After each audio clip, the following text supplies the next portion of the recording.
tahulah kalau orang Batak harga diri Pak, betul nggak?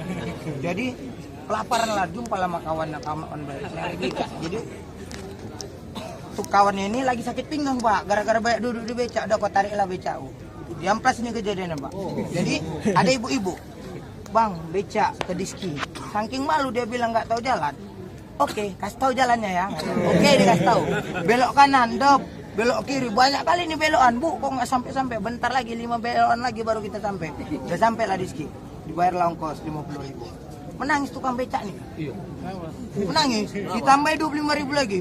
Menangis. Makin menangis. Ditambah 25.000 lagi, jadi 100.000. Main-main tanah dia jung terbalik. Nah, inilah hak tinggi kan, ditampar, diam dia. Kok gila? Orang narik becak 100.000 udah syukur-syukur. Bu, bukan sekarang, bukan apa Bu, katanya. Bukan yang kutangisi, bukan uang ibu. Aku tak tahu jalan pulang. Sekarang sekali.